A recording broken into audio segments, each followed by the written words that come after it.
Fraternities have been disbanded after past documentation of gender bashing and jokes about sexual assault were brought to light. More on that from Fox's Gernal Scott. Phi Psi and Delta Upsilon made the decision after a days-long sit-in and calls for the fraternities to be shuttered. The allegations first appeared in campus publications last month when internal documents from Phi Psi were publicized that included negative comments about the LGBTQ community, women, and minorities, and references to a place at the frat house where sex assaults occurred. School President Valerie Smith said in a letter to students that the campus has much healing to do. The school continues to investigate. Swarthmore's only sorority is still active and not affected. Gernal Scott, Fox News. French protesters took to the streets across France to partake in the so-called May Day rallies. French police forces were out as well, firing tear gas into the crowd and arresting what they called radicals. Some of the people in the crowd may have been protesting high taxes and high gas prices. A bizarre mystery in Britain ends with a man jailed for dumping an American pensioner in a UK hospital. Simon Owen has details. Simon Hayes of Somerset, England, walked into a hospital here with a 78-year-old man who he said he'd found lying in the street. It prompted an international search for clues. The man had dementia and didn't know his name. He turned out to be the father of one of Hayes' friends. The friend had flown from California with his dad to dump him in England, where healthcare is largely free.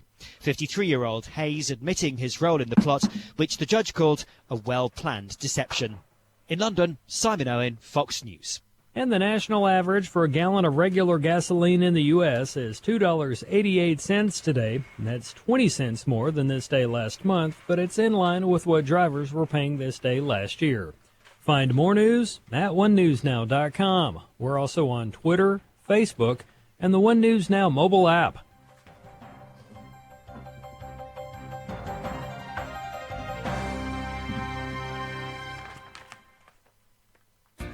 I love AFR. You say it's on the radio, too? Here at American Family Radio, we know that many people find their audio entertainment in other places than the radio. So our programming is available with the AFR app on Apple and Android devices, through Amazon Alexa, and now available on Roku. I just love the podcasts. That too. American Family Radio, streaming or podcast, now available wherever you are. And we're on the radio.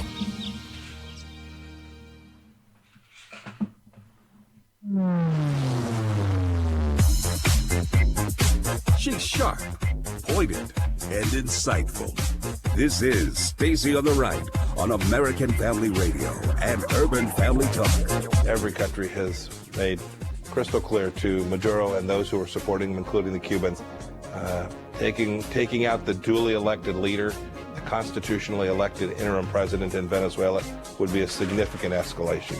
This is not limited to the border. So if people think this is just a border security issue, it's not, because these individuals are not staying at the border. They may be there for a day or two while they're waiting for transit, but they're coming to every community in this country.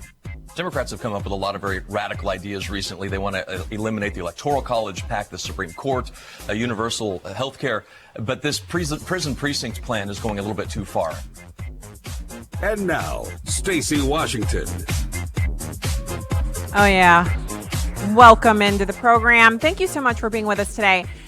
We have a ton of things that we're going to be digging into.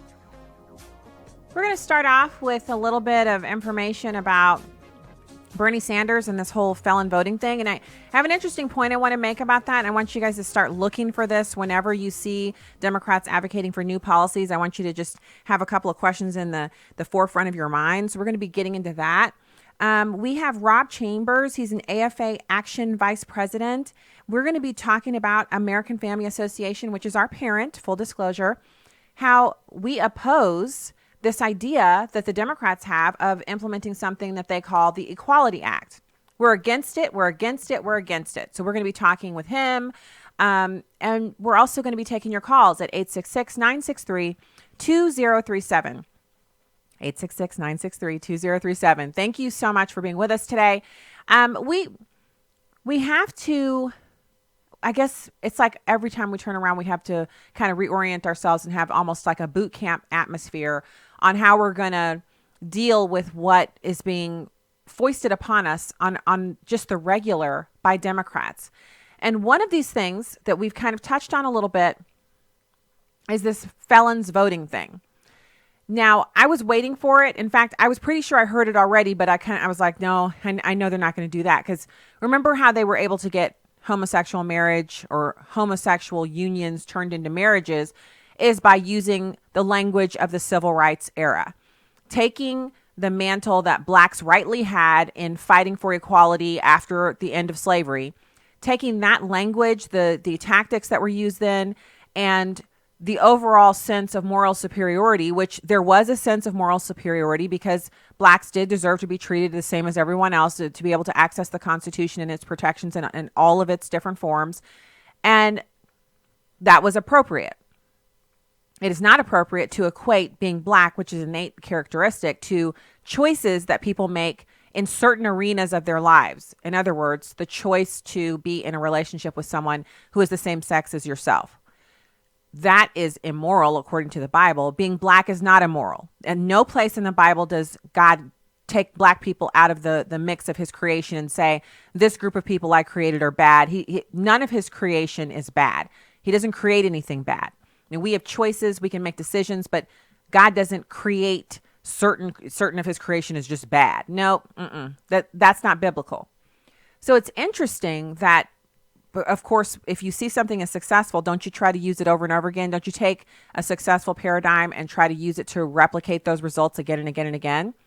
And so that's what we're seeing here. So I want you to listen for, well, it's pretty obvious, but I still want you to listen for it because we have to train our ears to be able to hear this falsehood, these lies, these acts of deception. We have to be able to hear them right away so that we can freeze them, pinpoint them, and stop them from seeping in, being a part of what we believe. Because right now there are tens of millions of Americans who believe that being a homosexual person is the same as being a black person. Now, it's true that all people are people, but the choice of who you decide to have a relationship with, sexual or otherwise, is nothing like the innate characteristic of being born and having a permanent tan. We've discussed this so many times on the show before, but here we are again. I'm drawing the parallel from that to this because Bernie Sanders knows what works. He knows how to make people feel guilty and pull on their heartstrings. And one way to do that is to point to the struggle of the black community and then have whatever the new thing is, assume that mantle of victimhood, because blacks aren't victims anymore. We were once enslaved, some of the blacks you see around these parts, not all of them. And now we experience the same level of equality as everyone else. We have achieved parity in every area, and any disparities that exist are now a combination of different factors, not due solely to racism. And I said that loud enough for the people in the back. Holler if you hear me, repeat it again and again, get it into ourselves because it's time for us to let go of that. We are no longer victims of racism as a factor that can prevent us from accessing the American dream. So here is Bernie Sanders, and I apologize in advance for making you listen to his voice in that accent. But this is important for us to pick out because you're now going to have to go out into your own community. You're being deputized here. You're going out into your community, into your arena. And when you hear people say, well, the thing is felons are people too, and they need to be able to vote because blacks were able to get the right to vote, you have to say, when did black people as a whole become the equivalent of lawbreakers, rapists, terrorists, criminals, convicts? When did it become that all black people are the equivalent of that? So just listen to what he's saying here. It's number 3. If somebody commits a serious crime, they're going to go to jail. And if they're violent people, they may spend the rest of their lives in jail. That's the way it is. You pay a price when you commit a crime. But this is what I believe. At a time when the Republican Party and Donald Trump are working overtime to suppress the vote, to make it harder for people of color, poor people, young people to vote, we have got to make it clear, in my view, that if you are an American citizen, even if you do something terrible, even if you're a bad person, we cannot take away your right to vote, whether you're in jail or whether you left jail. Clearly, what Republicans are doing is trying to deny people of color the right to vote, and this is an issue I think we have to address head on. Okay. So the first thing that I've heard bandied about by a number of different people around, commentators, et cetera, is that 90% of the people who are incarcerated in this country are black. That is ridiculously false on its face. And it's so easy to find out how many black people or what percentage of the prison population is black. So the reason I saved this to do it right here in front of you is so you could hear me type in what percentage of prison look, I don't even have to type it in. What percentage of prison inmates are black? What percentage of prison inmates are white? What percentage of prison is black? What percentage of prison are juveniles? What percentage of prison are murderers? So this is something that people have Googled so much that it pre-populates when you type it in. So I hit enter. I'm on Bing, by the way. I don't use Google. And the Federal Bureau of Prisons has data right here. And of course, they have answers.com, et cetera, et cetera. But the Federal Bureau of Prisons is bop.gov. They actually show that Asian is 1.5%, Black 37.7%, and Native American 2.3%, white 58.5%. This is the Federal Bureau of Prisons, which is a smaller, the federal criminal division or population of prisoners who are convicted of federal crimes is a smaller percentage of the total prison population in the United States. But it's pretty representative. So overall, blacks represent 37.7% and whites 58.5%. So first thing you got to do is never allow it to be in your mind that every jail in America, every prison, all of them are just full to the brimming 90% black and then 10% everybody else. If that's the case, then how would there even be any black people left to run around in this country? Right? So that we know that's not true. The second thing we have to debunk here is that the reason he wants to have felons voting, it has anything to do with enfranchising black people. Even though blacks have an outsized representation in prison in comparison to our percentage of the population as a whole, 13.8% in comparison to 37.5, or what was that I just said? Yeah, 37.7. It in no way means that people who have been convicted of crimes and are rightly deprived of their right to vote under our Constitution and our Anglo-Saxon legal system, that somehow they're being disenfranchised by white Republicans, which is what he asserts. This isn't about white Republicans, Republicans at large, or any people as a group, as a political party trying to disenfranchise people. Everyone's aware, unless they just got here like 10 minutes ago, that if you break the law in America and you get convicted of a felony, that you lose your right to vote. That's known before these people rob banks, rape people, murder people. And in the case of the Tsarnaev brothers, I keep messing their name up. They blew people up. They committed acts of terror. So the other thing is that most people who are criminals are not, they're not in your most frequent voter category before they go into prison. They're not running around doing, political campaigns or volunteering or knocking doors. So they're much less likely to vote before they go to prison, because they're criminals, and then they commit crimes, they get convicted, and when they come out, very few of them, some do, but very few of them actually seek to have their voting rights restored. And the ones that do, they do so because they have rehabilitated themselves and they want every aspect of their life to be representative of what their friends and neighbors have, their family members have, because they've rehabilitated themselves. It is ludicrous to say that while someone is serving a prison term for raping or murdering or doing any felony at all, dealing drugs, trafficking people, that while they're in jail, they should get to vote and impact our election system and how the rest of us live. The reason he's doing this is because they can put issues before prisoners, and that, because think about it. I had someone say to me, the reason I want to do it is because I have a lot of constituents in jail, because a lot of criminals are Democrats. Now, I'm not gonna go there. I'm not gonna say that I agree with that, but they feel like they have inroads there. They can get to people in prisons. They can sway them on issues. They can promise them things, just like they've promised everybody else things. If you're sitting alive in America today, the Democrats have promised you something. They've promised you free health care. They've promised you that they'll take money from rich people and give it to you. They promised you that roads and bridges would be built during the Obama administration. They promised you that green energy, wind power, and solar would take over and completely eclipse the use of fossil fuels.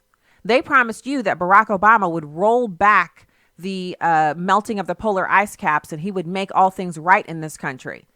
They promised every one of us some hope and change. You've got none of that. You have received none of those things. And so one more point I want to make about this, and this is the part that gets my goat. I get insulted at this point because we just heard Bernie Sanders try to equate felons with other minorities, specifically blacks. Whenever the Democrats want to get something for a constituency group, they try to turn them into the new de facto black people. Now, notice they haven't helped the black people at all. If you are one of the black people, as I am, and you live in an inner city, you're ruled over by Democrats. They're taxing you to within an inch of your life, and you're still getting subpar services. The schools are just horrible, and there's a lot of crime. They haven't given you anything. They've promised you a ton, but they've given you nothing. Now, if you're white and you live in the inner city, you're still the recipient of their lack of largesse because you live in an area that's overtaxed and has poor services, and the schools are no good. What he's doing is he's saying we have to give felons the right to vote because 90% of them are black. And if black people are somewhere and aren't voting, that's the fault of white Republicans. And what I want to know is, when did being black become the equivalent of being a felon? And that's the insinuation there. And if we aren't careful, we don't catch this stuff. He says so much idiotic stuff. I don't blame you if you're sitting there like, well, I mean, I don't even like listening to the man. I know you don't. Neither do I. This isn't one of those situations where I'm blaming you for not listening to Bernie Sanders. But this man is speaking to millions of young people. And before long, he'll have convinced them, just like he's convinced them, he and the Democrats have convinced huge swaths of America that being gay is the same as being black. So their sin is the same as the sin of being black, that being black is a sin. Work with me here. And then he's going to do the same thing about people who've committed felonies. And God bless the folks who are actually in prison and serving their time, and they're rehabilitating themselves and they're working on coming out. It is possible to be rehabilitated after committing a felony and go on to live an amazing American life. But we can't allow the fact that that can happen to mean that being black is the same as being a felon. I'm not going to allow it. So let me give you this. For gaining wisdom and instruction, for understanding words of insight, for receiving instruction in prudent behavior, doing what is right, just, and fair, for giving prudence to those who are simple, knowledge and discretion to the young. That's right, it's the word of God. We need more of it. Hi, this is Fred Jackson, news director here at American Family Radio and for OneNewsNow.com. You know, in the journalism business, we ask our reporters when they're doing interviews to kind of focus on 5 major questions: who, what, why, where, and when. Now, the most important of those 5, I think, and what makes us stand out from other news services, is when we ask the question, why? Why are things the way they are in our country today? Unlike other news services, our source of truth is God's Word. That's why we need you right now to continue to support us more than ever before. Our country needs the truth, the absolute truth that comes from God's Word. And that is what we do and strive to do on a daily basis with your help. So we hope that you will continue to support our mission to educate and motivate and bring this country back to God. Hi, I'm Crawford Loritz with a Legacy Moment. Sometimes I've got too much going on. You've probably been there too. In order for me not to forget stuff, I need to be reminded. My wife, Karen, might call me to remind me of something. I've been known to leave notes in prominent places around the house or in my car. And where would I be without my administrative assistant or reminders on my phone? Some things are way too important to forget. In Numbers chapter 15, verses 37 through 41, God underscores that we need to remember and be reminded of these very crucial things. Listen to these words.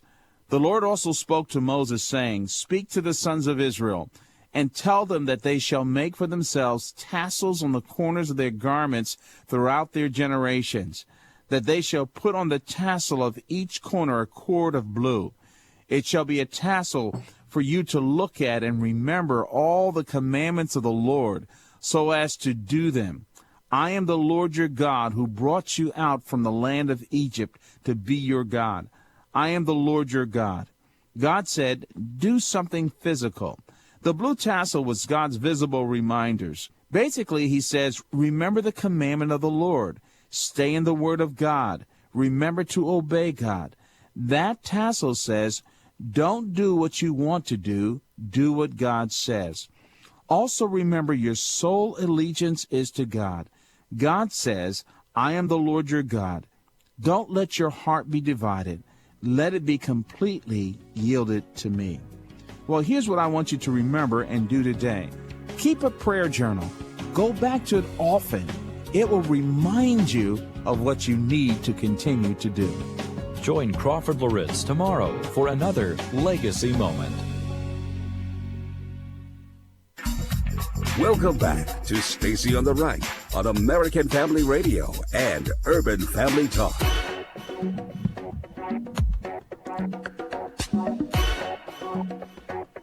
Welcome back to the program. Thank you so much for being with us.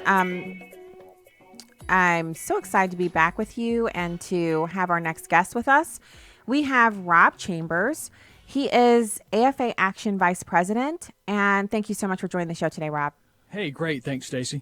Okay, so this is something that is really, I'm completely in agreement with American Family Association in opposing this. And when I saw that this had come down, I actually was thinking we got to have somebody on to talk about it. And then I got the email, hey, everybody, let's do this. Mm-hmm. And so that's why it's so important for you to join us today and talk about exactly what this is. First of all, what is the Equality Act? It sounds like something we should want. Yeah, equality sounds like who's going to be against equality? Like who would be against being equal? But Stacy, this is a real misnomer.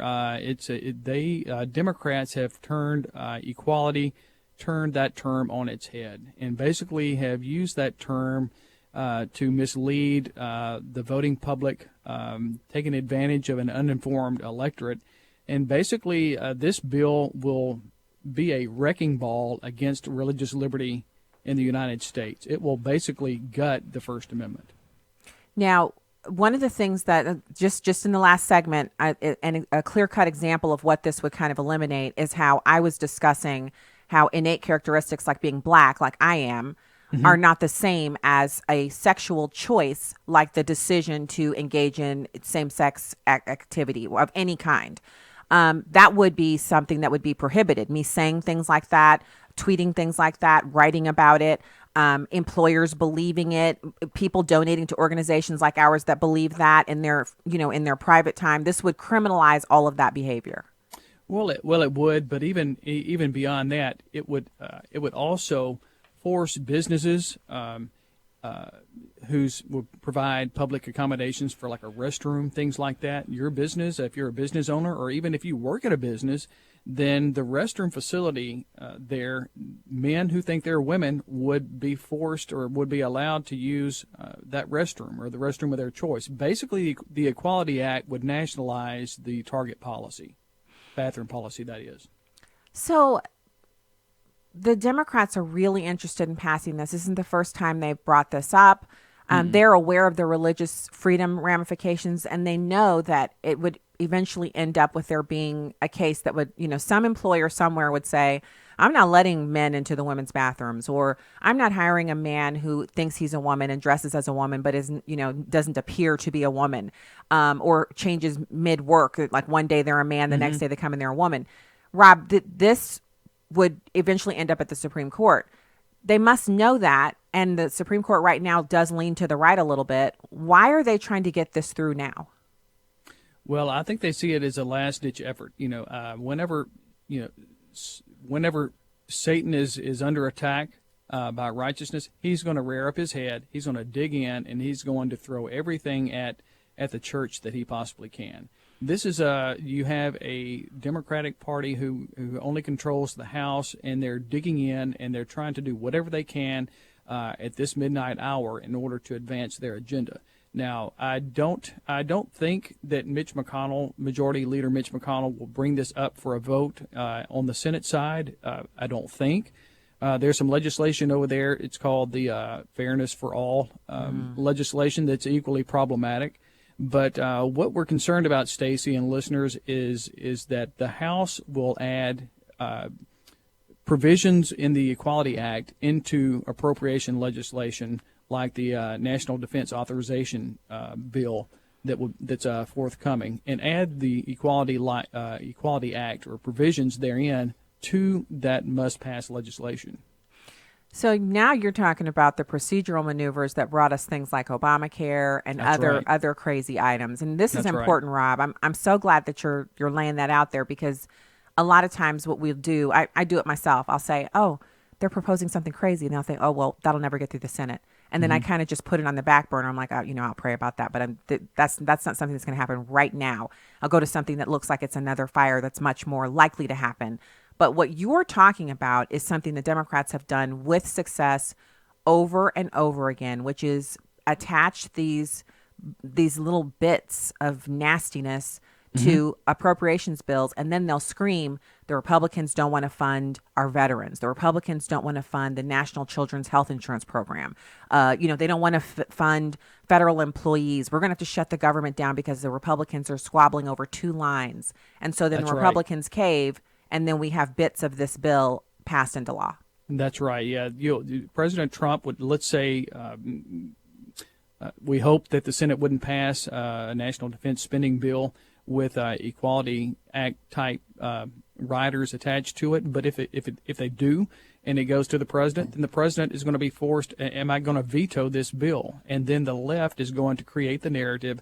You mean to tell me, President Trump, you're going to veto this bill over something as simple as equality for all? And then there will be as a country. And this is going to happen, listeners, this is going to happen sooner than later.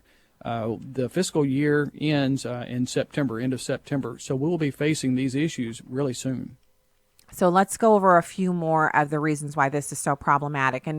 And we're not dealing in hyperbole here. Rob, as you can hear from his voice, is not prone to waxing poetic and exaggeration. So we're not. This isn't us saying this is such a serious issue, but it's really kind of minor. We're talking about fundamental constitutional protections being rolled back by the Democrats so that they can pander to their constituencies, which are increasingly, Rob, the mentally ill. Mm-hmm. Well, what the Democrats have done, one thing that they've done is in this act, so-called Equality Act, is that they are rolling back the Religious Freedom Restoration Act in this piece of legislation. The Religious Freedom Restoration Act was passed in 1993 under President Bill Clinton, and members of both sides of the aisle overwhelmingly supported the bill, and it is now law. But now what Democrats are doing is saying in this bill, by removing the Religious Freedom Restoration Act as a vehicle to defend citizens in America from government overreach or violation of their religious liberty, they won't have that type of defense. So basically what Democrats are doing is throwing people of faith, kicking them to the curb and saying the only place that you are basically able to have your religious beliefs on, say, human sexuality and marriage is the space between your ears, and also maybe even in your church. But what this bill is going to do, and I want to read to you a few sections, if I may. Mm-hmm. It says, each of the following establishment which serves the public is a place of public accommodation. Now, these are the places where your religious freedom will not be in check or be defended. Basically in hotels, restaurants, theaters, concert halls, sports arenas, stadiums, or other place of establishment that provides exhibition, entertainment, recreation, exercise, amusements, gathering, or display, any establishment that provides a good or service, including a store, shopping center, salon, bank, gas station, etc. So all of these places where you would think you would be able to have your right to privacy protected in a restroom, for example, then that is no longer going to be there. If you're going to a theme park and you're taking your children there and your child says, I need to go to the restroom, then your child is going to be subject. We saw this in Hershey Park in Hershey, Pennsylvania, where they changed their bathroom policy to allow men who think they're women into the girls' restroom. And so parents, it's going to affect everyone, Stacy. Everyone that is living and breathing in the United States, this will be a train wreck, basically a wrecking ball against religious liberty in our country. And we've already seen that a lot of these people with the illness of transgenderism, what they do is they dress like a regular person. They get hired And then after they've been there for a little bit and passed the probationary period, they show up to work one day dressed as another gender. That's and right. then they'll say, and sometimes, like in the one case I read over the air the other, like a couple weeks ago, the guy actually sent a letter first. He was like, I've gone through a transition, yada, yada. But when he showed back up to work, he still looked like a man, only with makeup and, hair and whatnot. So this business, a funeral home, they couldn't have that, right? That's right. They're front facing. This guy was the director. So he was the one who every family grieving, they come in, he's their first point of contact, and he's the last person they see before they leave. And so they just said, look, we're going to pay you a severance. We respect your right to do whatever you want to do, but for our business. And he refused. He refused not to work there. In other words, he felt he had the right to force them to accommodate him in his new presentation. And the whole point of it, if you ask me, I mean, I'm a mom. I think sometimes, with moms, we can see a kid coming around the corner with some drama and you're like, don't bring that in here. And kids know better, but these transgender people don't. They're there to flout whatever laws make you do. So you basically have to bow down, Rob. And that's what this law will do, is make all of us bow down. We'll be bowing down at church. Moms will be bowing down with their kids at the YMCA after you swam, everywhere.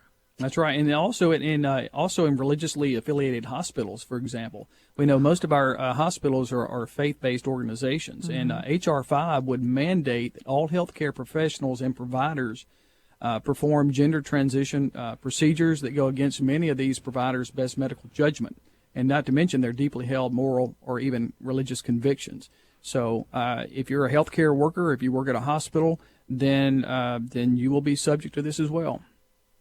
And when you talk about the hospital situation, here in St. Louis, I don't know of a major hospital here that's not either, the background is Jewish, Catholic, or we have a lot of Catholic hospitals here. And when I say Catholic, I mean there's statues of the Virgin Mary in praying, there's fountains with the Virgin Mary rising up out of them. But more than that, there's scripture all over the walls. There's prayer. Like you can walk by someone's room on your way to your appointment. I'm not talking about in the hospital where there's rooms. I mean, I'm on my way to a therapy room, to get examined or something, and I can hear people praying together over their illness. These are religious institutions that have, for as long as we've known, provided the health care that has made American health care and health insurance and the things that we do here the very tip of the spear at innovation and development and research and it's the best you can get in the world. That's right. Besides the Israelis. They just don't have space for everybody, and we do. So, I mean, we're talking about completely obliterating that. Well, it is, and that's I think that's another attempt is a backdoor way or approach even for the Democrats and the left to just basically obliterate any type of sense of privatization of health care. They want a single payer system, and so they're going to do whatever they can to throw whatever they can at the privatization of health care to basically destroy it and basically force government control over health care. That's what they want. So what should we do? As you know, Rob, that I hate when we have stories like this, but we're early into this thing, and enough people listen to AFR. Our share-a-thon last week was testimony to the power of what God has done here through the Wildmans in this ministry. And we do have a lot of people who are activated who want to stop things like this from happening. Well, there are a couple of things, Stacy, and I'm glad you asked. First and foremost is to pray for our legislators, that they would have wisdom, discernment, that they would see what the wise and right thing and just thing to do is, that they would see through the nonsense, they would see through the mischaracterization of the Equality Act, and that they would indeed vote against this. I understand that there's a handful of Republicans that have are co-sponsors to this piece of legislation in the House. But I've in a call recently, I understand that as many as 20 or 30 Republicans will vote for this in the House. But now, if you are in areas where you have a Republican member of Congress, I urge you to call your member of Congress and ask them to vote against the Equality Act. Strongly encourage them to vote against it. And then also reach out to your friends and family, your neighbors, encourage them to contact their member of Congress. I understand this vote is probably going to be coming up soon, could even come up next week. I've been told about a month ago it was going to come up this spring, so I heard earlier that it was going to be next week. So don't know for certain, but call, let them know, and also pray, and light their phone lines up. Go on their social media, tweet about it, go to their Facebook account, and make this thing a public matter.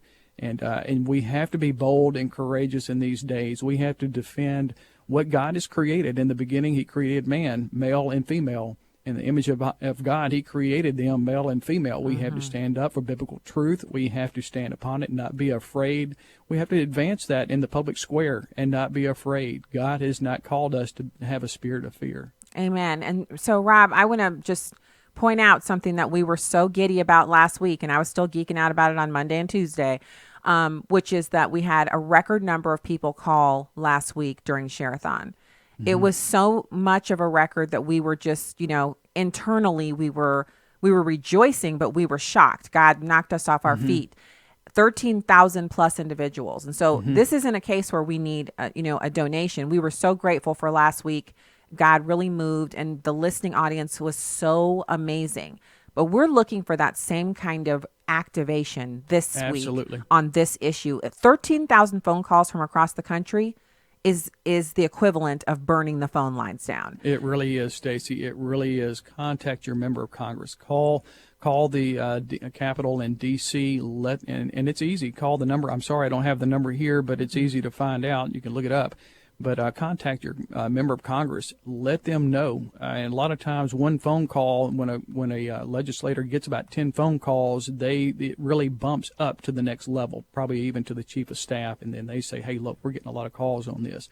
So it's really important. And then also, when they receive one phone call, they equate that to about 10 other voters in their district that have the same mindset. So the more that you call and have your friends and family to call, your voice is basically amplified. So we really need to do that. And I'll give them the number. I just looked it up while you were talking. The White House switchboard, where basically you get put in, an operator asks you which member's office you'd like, and you tell them your congressperson's name, and they will put you into their switchboard, into their phone line.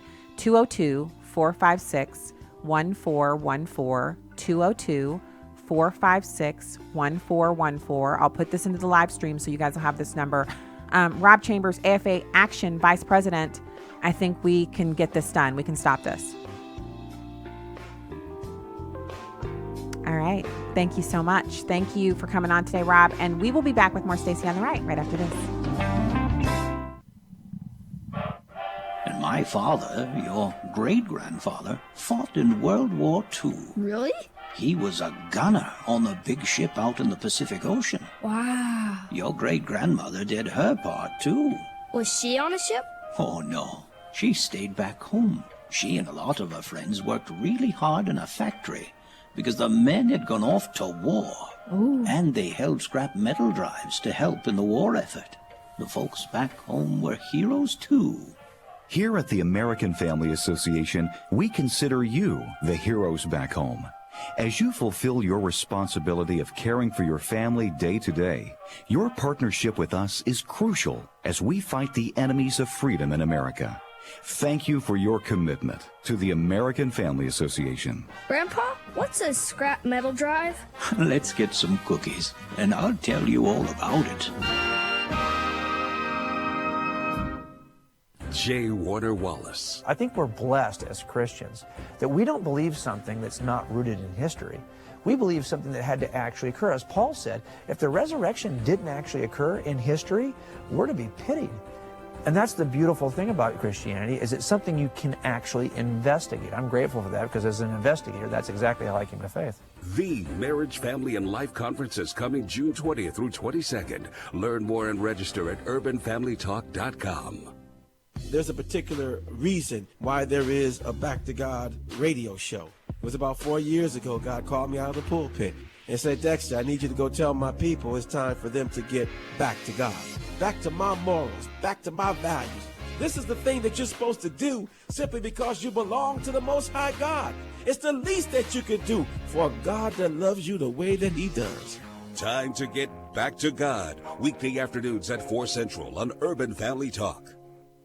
This is Poll Parade with Fox News Director of Polling, Dana Blanton. Lots of heated debate about building a wall between the U.S. and Mexico and closing the southern border. With all that, these Fox News poll results might surprise you. Americans have a positive feeling toward immigrants. That's right. By a 2-to-1 margin, voters say immigrants help rather than hurt the country. And Americans don't want to close the border. A majority says President Trump's threat to shut the border as a way to pressure Mexico to stop the flow of migrants is a bad idea. Among partisans, Republicans are alone in thinking closing the border is a good idea and that immigrants hurt rather than help the U.S. In fact, 38% of Republicans say immigration is the biggest problem facing the country today. That's about 5 times the number of Democrats and independents who put it at the top of the list. Overall, 21% say the top problem is immigration, followed by the economy and healthcare. I'm Dana Blanton, and that's your Poll Parade. Welcome back to Stacy on the Right on American Family Radio and Urban Family Talk.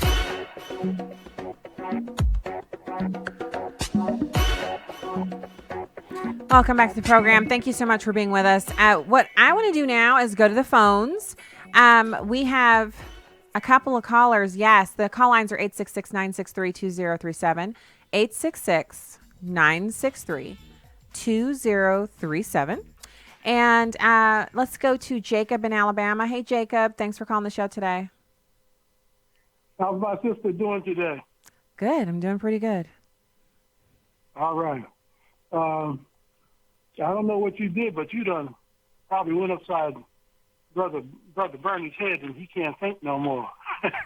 Oh, well, I mean, he deserves it. I would really prefer him to go into some kind of, because he's never really worked hard. He's only been in Congress, and then before that, he was like on the dole.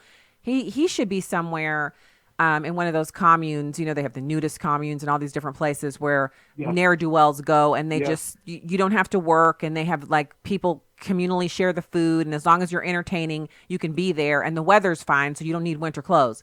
That's where I would like to see him go. Yeah, he's a mess. I got some information for you. Did you ever have anything on your show dealing with the National Council on Bible Curriculum? I don't think so. Yeah, there's a lady. Let me get her name. I usually compile a lot of information. It's the National Council on Bible Curriculum in Public Schools, P.O. Box 9743. Okay, we can't give out their mailing address on the air, and so thank you so much for calling. But we can't give P.O. boxes out or mailing addresses over the airwaves. So definitely, actually post that on the Facebook page, and I'll definitely reach out and see if we can get interviews if that works in with what we're doing. Let's go to Gidget in Texas. Thank you so much for calling the show. Yes. Hi, how are you doing today? Good. How are you? I can't hear you, ma'am. I'm doing well. How are you doing? Well, okay, I'm sorry. Okay, I just wanted some information. You had talked about the single payer insurance or whatever that the Democrats want. I don't understand because, if, you know, like people that have, I'm a diabetic, so I have a precondition. So Medicare, as a young person, would help me as, you know, somebody with a pre-existing condition. And I'm having a hard time understanding why, the right or you or anybody else is having a hard time with that. And why would I have a hard time with Medicare for all? Yeah. And okay. Well, I'll tell you. What's the other thing? Bernie Sanders was not a person that didn't do anything. Oh, okay. I'm not going to argue with you about that, Gidget. I'm not going to argue with you about Bernie Sanders. You're done. You're done. So Bernie Sanders' history is readily available on Google. You're welcome to do that. He has not had one piece of legislation passed in the 25 years he's been in Congress. So $178,000 a year. And then you can back that up. Obviously, it wasn't $178,000 every year, but that's what he makes now for nothing. No bills passed.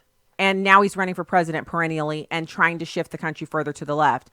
But you mentioned Social Security and Medicare trust funds. So right now, Social Security and Medicare are they're running out of money. And so Medicare for All cannot actually be funded. So you're saying you have a pre-existing condition, so you want Medicare for All. Good for you. If you're poor, you can actually you can do that. If you want to have government insurance, you can actually do that. We have something called Obamacare right now, which you can still access. But for you to say that you want to force the rest of us onto it just because you have an issue is really selfish and indicative of why you support Bernie Sanders. But before I roast you on that, because that's not nice, let me give you this data on Social Security. Most Americans will eventually receive Social Security and Medicare benefits. And Social Security specifically consists of two parts. Retired workers and their families and survivors of workers receive monthly benefits under the Old Age and Survivors Insurance Program, OASI, and disabled workers and their families receive monthly benefits under the Disability Insurance Program, or DI. The combined programs are referred to as OASDI, and each program has a financial account, which is a trust fund that holds the Social Security payroll taxes that are collected to pay the Social Security benefits. Other income, which are reimbursements from the general fund of the U.S. Treasury and income tax revenue from benefit taxation, is also deposited into these accounts. So the current workers pay for the workers who are retired. That's how this thing was set up. The best Ponzi scheme they ever foisted on Americans.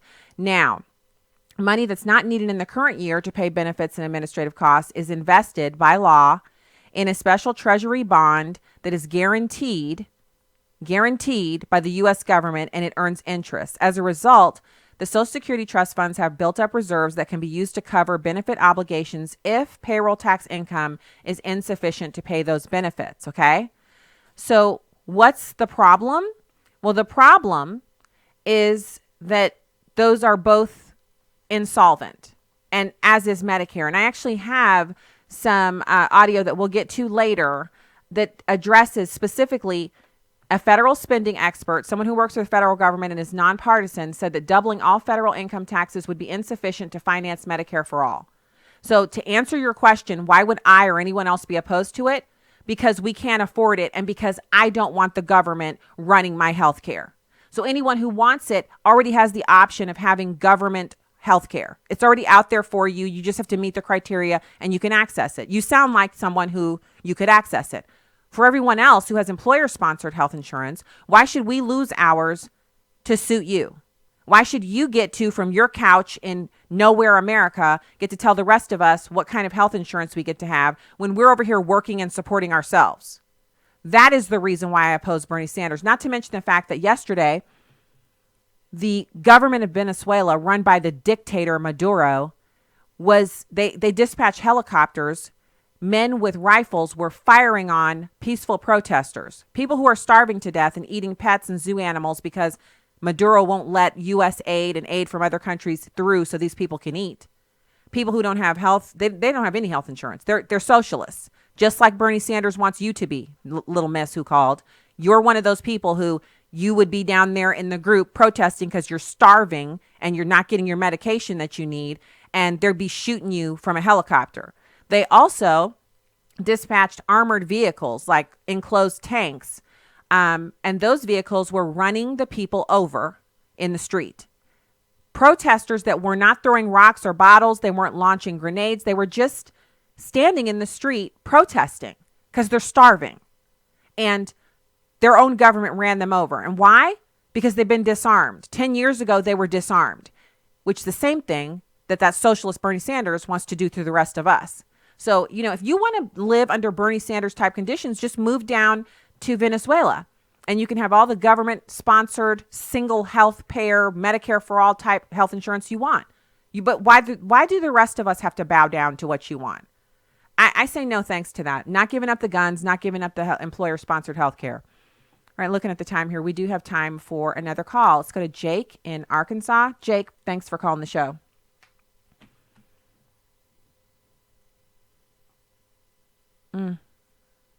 Okay, I'm not sure what's going on there. Oh, okay. Kyle in Arkansas. Kyle wants to call in about HR 5. Yes. What's your comment?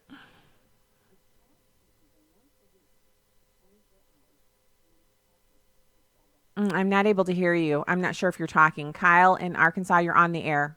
What's your call? Okay, we're not able to get those going. So I wanted to get to, and this was something that I'd actually prepared to share during the show. And it's pretty interesting because this is something that people are asking. The question that's being asked is, what do we do? I just ran down all this stuff about how we don't have the money to fund Social Security, that the accounts are insolvent. They're not able to do what they want to do.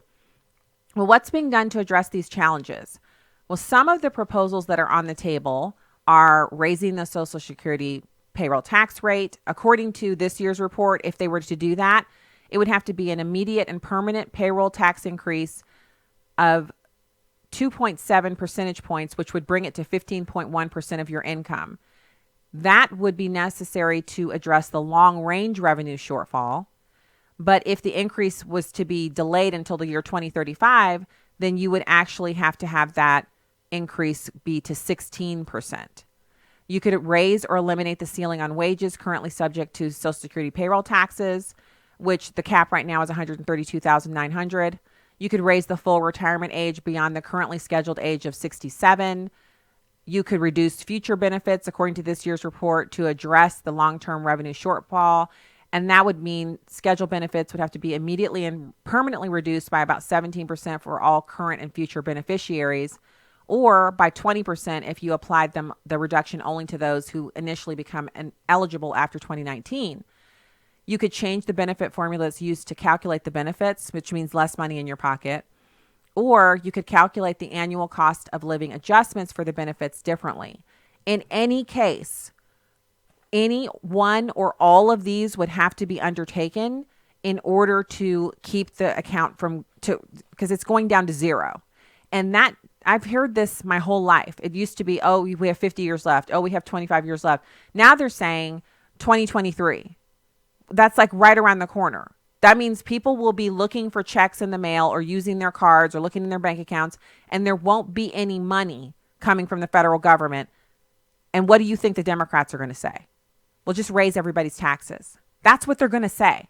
They're the ones who took the money out of the so-called lockbox or trust fund and spent it and said they'd put it back later. They've never put it back. And now they want to expand government programs when we can't even afford to pay for the ones that we have now. And I'll just give one more note for programming wise.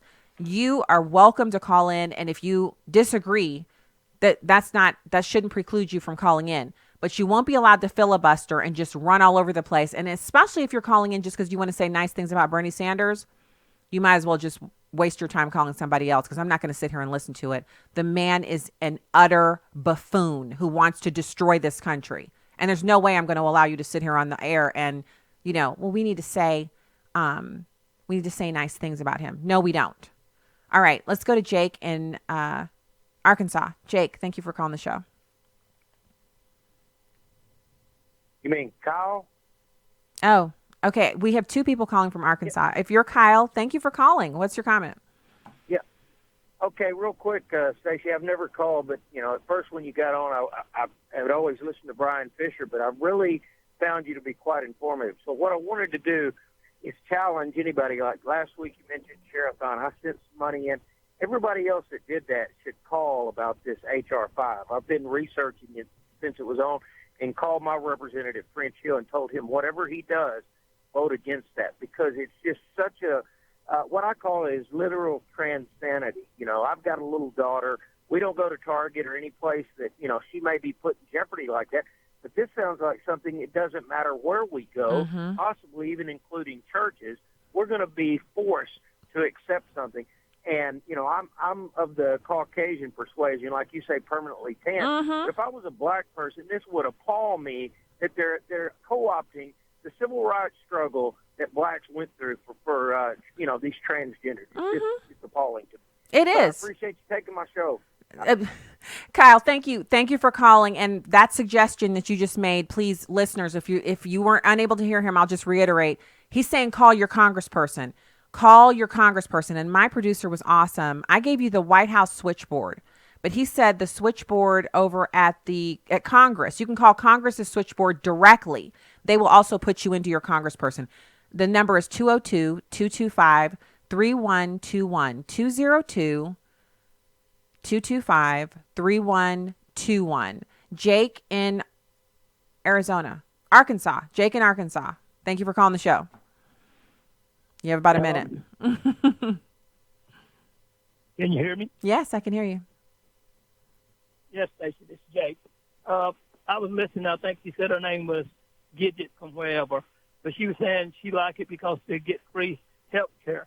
I worked my butt off all my doggone life ever since I was in the 9th grade, and then I had my own health care. Now I'm almost 62. Now everybody wants something for free. Look at Arnold Schwarzenegger in California.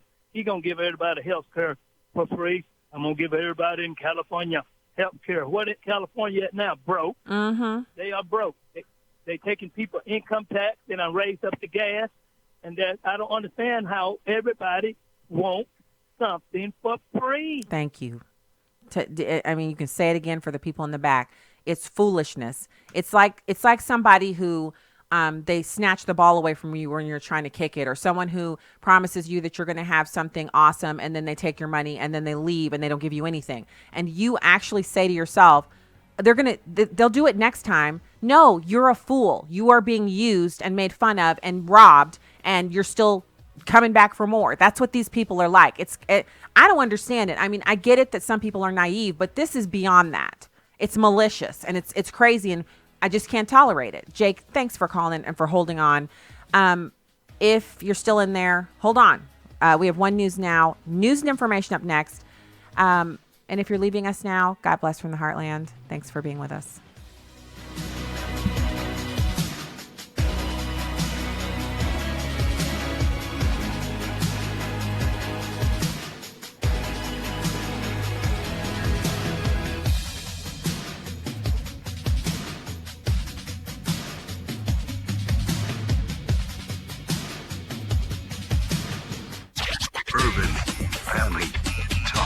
Urban Family Talk.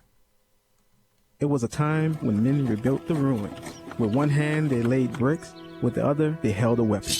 Nehemiah said, "Let us build the wall of Jerusalem, that we may no longer be a reproach." Our nation, after many years of decline, is in a state of moral destruction. The cry is going out. Do you see the distress we're in? Join us in the battle. To learn more about our mission, visit urbanfamilytalk.com. Truth, wisdom, empowerment. Urban Family Talk, a ministry of the American Family Association. For American Family News, I'm Chris Woodward. Attorney General William Barr is defending his handling of the Mueller Report on Capitol Hill.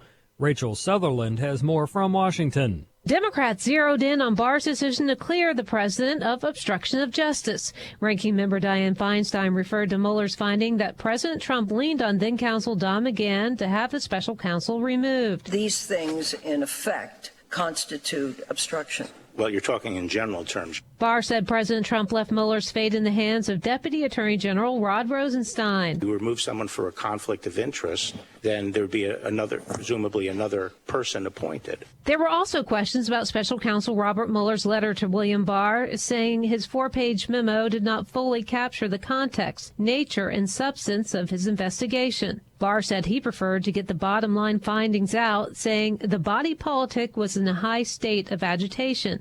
Republicans focus on the origins of the Russia probe. Barr said he's going to look into that, including whether the Steele dossier was part of Russia's disinformation campaign. In Washington, Rachel Sutherland, Fox News. Well, in this day and age, you'd think there was no hope for people of different political backgrounds ever being able to come together, but that's not the case for members of the U.S. Commission on International Religious Freedom. Speaking on the Washington Watch radio program, Gail Manchin, wife of Democratic Senator Joe Manchin, talked about working with Republican members of the commission. Well, it is refreshing when you see what's happened, not only in Washington, but it seems around our country, how polarized we've become.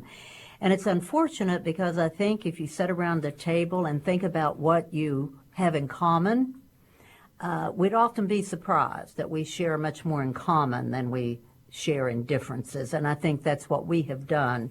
as a commission, we have focused on our mission and our mandate.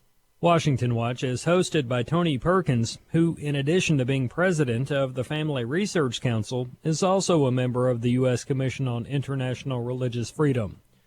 The battle for marriage is over, and we lost. That's the frank assessment of one evangelical leader who says the fight now is to rescue people one at a time from deception. The secular world was aghast recently when Franklin Graham tweeted out that homosexual presidential candidate and professing Christian Pete Buttigieg should repent from his immoral lifestyle. MSNBC's Joan Mika were typical. Franklin Graham has called for presidential candidate Pete Buttigieg to repent for being gay. Shut up. Oh, my God. Just shut up, Franklin Graham. Legendary preacher. You are a disgrace. But a little later on in that same conversation, guest commentator John Meacham had this to say. These kinds of extreme statements, and they are extreme at this point, given where the country is on these issues, this is no longer a mainstream view. Dr. Robert Jeffress of First Baptist Dallas agrees with Graham that Buttigieg should repent. But he also agrees with Meacham that truth is no longer culturally accepted. I think a proper reading of culture right now is to understand that we have lost the war over gay marriage, at least in the culture. There is no reason to refight that war, to think that somehow we're going to make gay marriage illegal. I asked Jeffress whether the time had come for the church to take a more prophetic repent or stand condemned message to our culture. Not quite yet. I think we need to certainly be conviction-driven, but we also need to be compassion-driven in what we say. We're not trying to win an argument. We're trying to win another person. I'm Steve Jordahl. U.S. companies added the most jobs in 9 months in April, a sign that hiring remains strong amid solid economic growth. Payroll processor ADP says that businesses gained 275,000 jobs last month. We'll see what the federal government says in its jobs report on Friday. And Samsung says a Galaxy S10 5G smartphone that its owner claims burned and emitted smoke was caused by an external impact, not a defect in the device. The smartphone owner is in South Korea and made his claims to a French newspaper.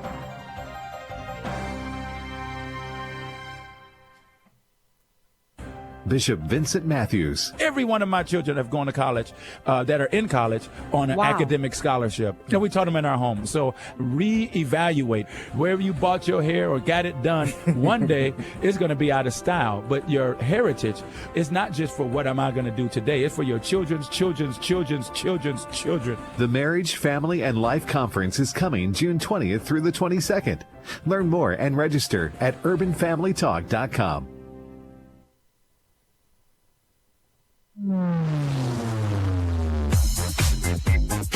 She's sharp, pointed, and insightful. This is Stacy on the Right on American Family Radio and Urban Family Talk.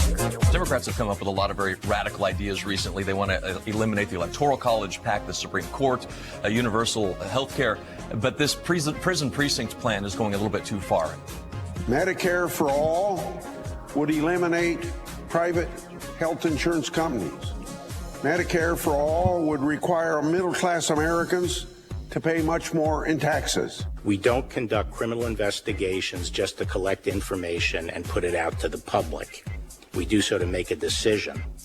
And the deputy and I felt that the evidence developed by the special counsel was not sufficient to establish that the president committed a crime, and therefore it would be irresponsible and unfair for the department to release a report without stating the department's conclusions.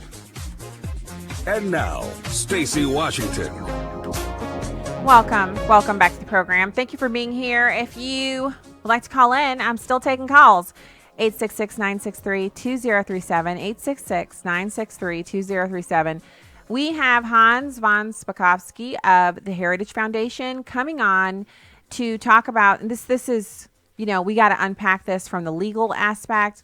He's perfect, senior legal fellow from the Heritage Foundation, to talk about felons voting, what this entails, what the reasoning is behind this, what it looks like, lawfully, constitutionally, etc. He'll be on to talk about that with us next segment.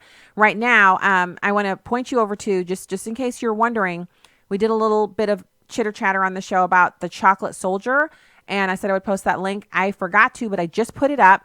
Are You a Chocolate Soldier? It's from wholesomewords.org, Chocolate Soldier by C.T. Studd, Worldwide Missions. Now, I want to catch up a little bit talking about, well, actually, you know what? Let's go straight to this federal spending expert, because we had all these questions about Social Security and the caller who wanted to defend Bernie Sanders. You got to listen to this. And then this is a segment of the show that you could clip out on YouTube and share on your Facebook page, or play it while someone who needs to hear it is nearby. This is not a partisan individual who's speaking. He just crunches numbers for the federal government. He's a federal spending expert. This is all he does all day and all night. This is his job. Listen to him talk about financing Medicare for all. It's number one. Medicare for all would add somewhere between $32.6 trillion and $38.8 trillion in new federal budget costs over the first 10 years. The $32.6 trillion estimate is a lower bound estimate. It essentially assumes every cost containment provision in the bill saves as much as possible. If instead things play out more consistently with historical trends, the new federal costs would be closer to $38.8 trillion. And I'll say more about the specific assumptions later. Now, obviously, such enormous numbers are very difficult to grasp. We're talking about 11 to 13% of our GDP in 2022, rising to 13 to 15% of GDP in 2031, being added to the federal ledger. And we simply do not have historical experience with permanent government expansions of this size. He's saying that the expansion of government would have to be so outsized, so enormous. And if you just think about it for a second, y'all, we're talking about the same government that allowed 387,000 veterans to die waiting on appointments. They didn't die because there weren't medical treatments for them or because the VA lacked space. Veterans Administration workers simply did not schedule them for appointments before their illnesses killed them. These are veterans. So tough, hardy people. Some of them suffering from PTSD, many of them ailments that they felt they couldn't go anywhere else. These are the same people that this new rash of people like our caller, who her name's not Gidget. She's called here before and gotten torn up and you know, so I recognize the voice. That so-called Gidget says she wants some government health care, and so all the rest of us should just bow down and take it. No, because we can't afford it. Now, he had a little bit more to say about it, and this is the totality of what we're dealing with here. That people who shouldn't even be in government at all, people who shouldn't hold jobs for adults, these are people who could probably bag groceries or probably like be the worker bees on lawn maintenance team. So they wouldn't use the big heavy equipment. They'd be the ones who come in at the end and like buzz down the bushes that are supposed to be round, like the evergreen boxwoods and things like that. The yew bushes. These are people. AOC should be a bartender. She should not be in charge of things that are impactful for thousands or even millions of people. People who believe we can have Medicare for all are the kinds of people who they shouldn't even, maybe not even do the lawn work like I was suggesting, because that's a power tool. That hedge clipper is too much for them. And I know that's something that, you know, people don't want to, I don't care what you want to hear. This isn't about what you want. This is about the truth. And the truth is we can't afford it. Here's number two. To provide a sense of the magnitude, the study notes that doubling all currently projected federal individual and corporate income taxes would be insufficient to finance even the lower bound estimate of $32.6 trillion. Now, to be clear, these would not be the total cost of Medicare for all. These would be the federal government's net new costs above and beyond currently projected federal health obligations. Total federal spending on Medicare for all over the first 10 years would be somewhere between $54.6 trillion and $60.7 trillion. So he just rattled off a bunch of numbers there. And if you're driving in the car, or, you know, you're sitting at your desk and you got your coffee and you're like, what all did he say? He said, we can't afford it. Have you ever had someone come over to your house and give you a quote for something? One time we had, you know, back before I was here at AFA, we had a person who was also company that was advertising on the station I was on, and they came over and gave us a quote for house painting. And the quote they gave us was so big, I actually burst out laughing because I thought the guy was joking. When I realized, because I was the only one laughing, my husband's face was stone cold anger. I know he was thinking, is this man lost his mind? So I said, not to be disrespectful, but are you talking about U.S. dollars or are these Chinese or Japanese yen? Because it sounds to me like you said. He's like, yeah, that's the number I said, but it lasts for 30 years. So you only have to do it the one time. My husband was like, well, maybe in 30 years we'll have enough money to pay you that to paint it. And the guy was like, oh, no, I didn't mean to be offensive, but, blah, blah. And he showed how he calculated it. But it was so ridiculous, the price that he quoted, so outside of anything we could afford to pay, that we just thanked him. And he was very nice. He was a professional. He was dead serious about that number, and he left. And so that experience is similar to the experience that I'm having about this Medicare for All. A government that is currently trying to scramble and figure out how they're going to keep Social Security solvent. And they also are having problems paying for Medicare. They're going to propose Medicare for All? The same people? No. I mean, propose it all you want. You can't stop people from talking. Hint, hint. But where do they think that's going? What Martian is going to come here with a big saucer-shaped spaceship and hover it over D.C. and open the bottom up, and instead of beaming people up or beaming down a light beam that, blows the city up, it just dumps cash, American dollars, actual currency that can be used, not, So in the absence of the alien invasion to dump cash on us, where is this money coming from? So I just keep looking at what we're currently working with, and it just does not compute. We don't have the money, and we won't have it. Even with a booming economy and more tax revenue coming in every year, it's a record than ever before, we still don't have enough to do this. And I would love to know from Gidget. I didn't get a chance to ask her. I wonder if Gidget would be willing to defund Planned Parenthood in order to make Medicare for All a reality. Since there are so many different things that we can, we could go through the federal ledger and we could line by line eliminate fraud, waste, abuse, and unneeded programs. We could sell off all the federal buildings we own that we're not using, sell them off to private companies so they could be used for something else. Maybe entrepreneurs would turn them into hotels or schools or shopping facilities or restaurants, whatever. Just do what it would do, as the kids like to say, do what you want. Just do whatever you want with it. If you can afford to buy it from the federal government, buy it and make it into something that works, that brings in revenue, instead of us holding on to it. So would you be willing, Gidget, to let go of the Planned Parenthood funding if that money would go back into the U.S. Treasury and be able to be used for something that you care about, like forcing all the rest of us Americans into government-run health care that would eventually kill us? But would you be willing to let go of that Planned Parenthood funding? I'm thinking no.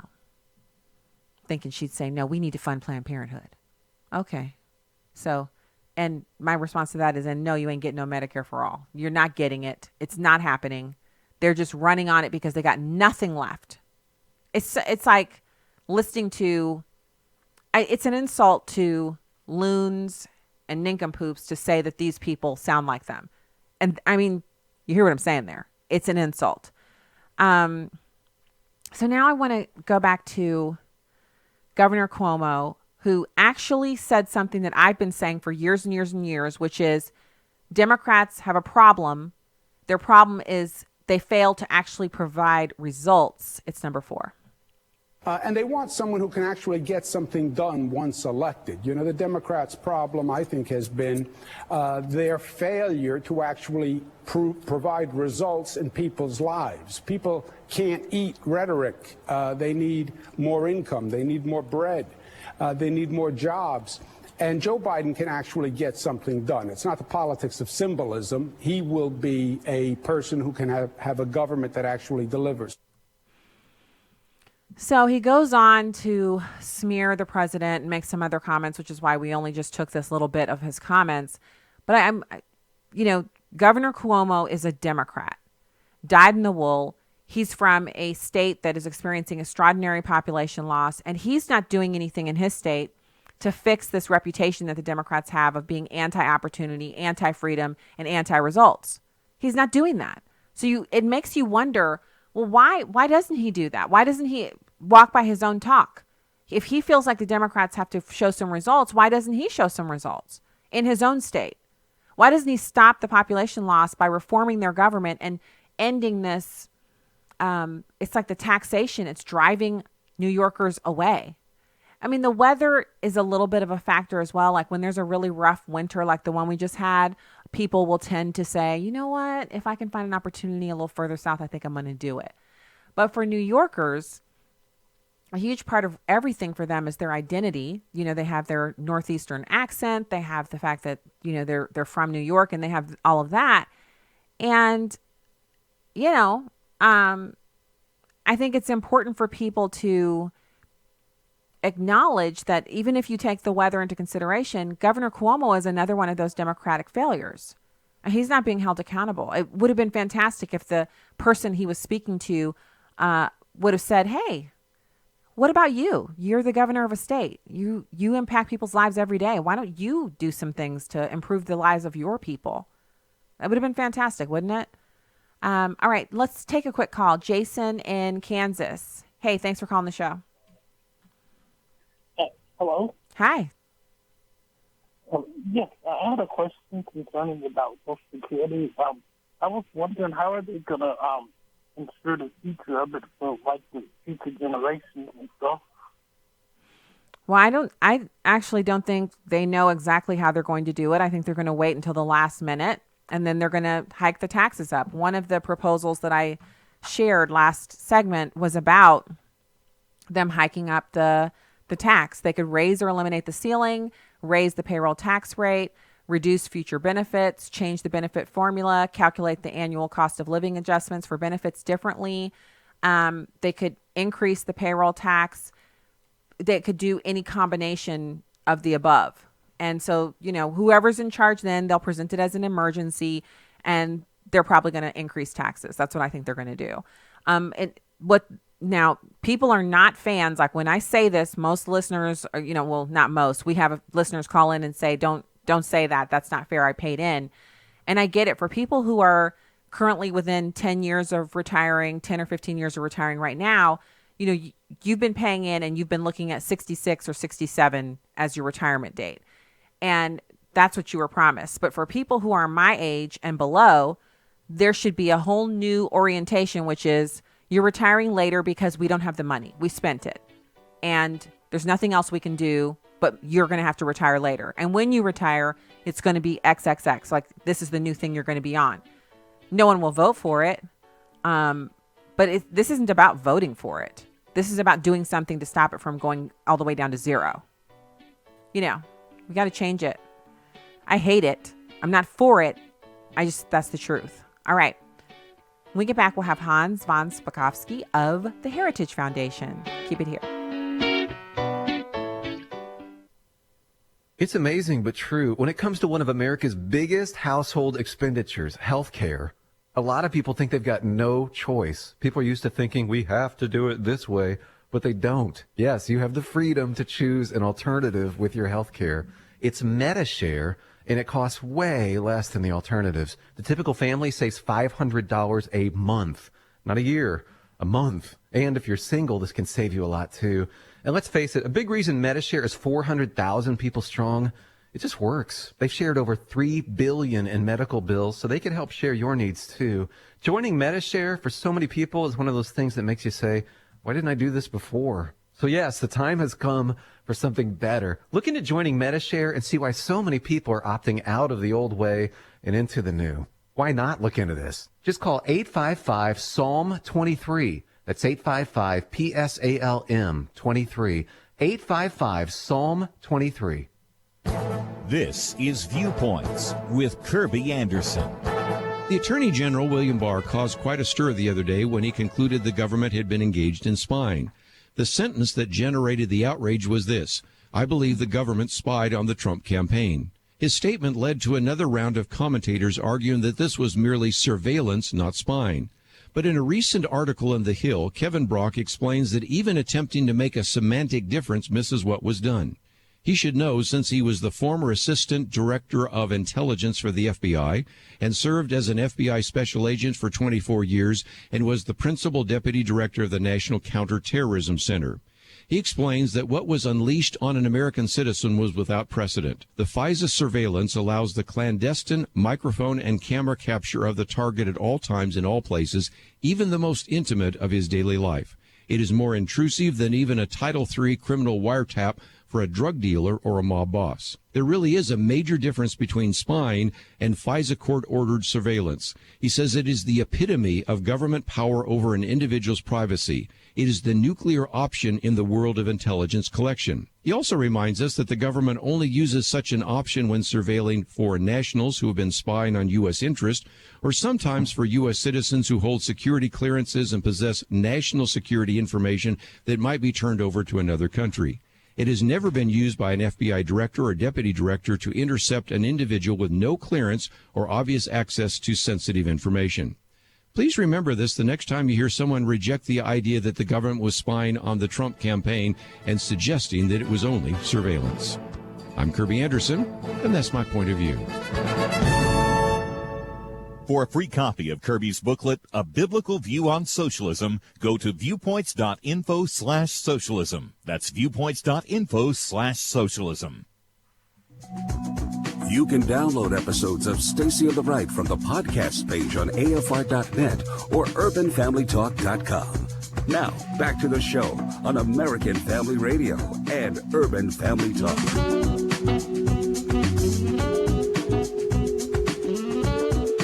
Welcome back to the show. Thank you so much for being here. Find out more at StacyOnTheRight.com, UrbanFamilyTalk.com for the conference that's coming up in June, and AFR.net. Also visit our news site at onenewsnow.com.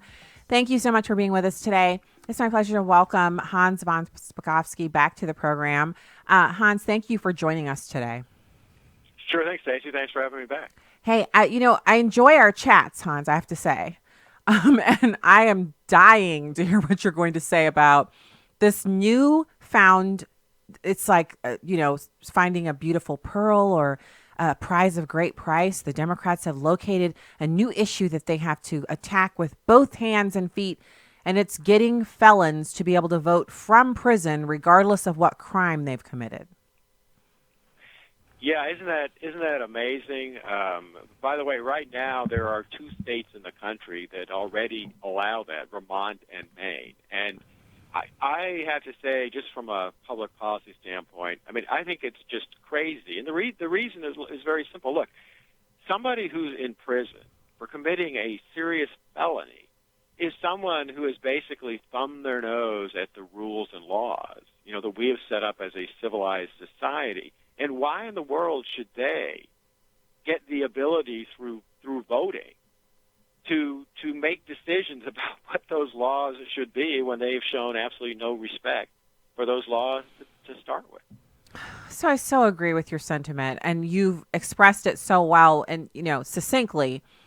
I've used a lot more words to yell and scream about this. And the other thing that I realized just listening to some audio of Bernie Sanders earlier is that he's trying to equate black people with felons, because he says anyone who's been disenfranchised it's like we have to get the vote for black people, and we did that, and now we have to get the vote for felons. But I'm not anything like a felon. And so I resist the comparison, and I find it insulting. Well, it is, and in fact, look, some years ago, some liberal groups challenged Florida's felon disenfranchisement law, and they made exactly that same kind of argument. And you know what? The judges, Florida's law was upheld, and you know what the judges said in that particular case? They said, look, if you're discriminated against you because of your skin color, that is certainly something that is immoral and illegal. But felons aren't; they're not in jail, and their right to vote isn't being removed because of their skin color. It's because they, no matter who they are or what their ethnic or racial background, they made a conscious, intentional choice to break the law and, in many cases, harm another human being.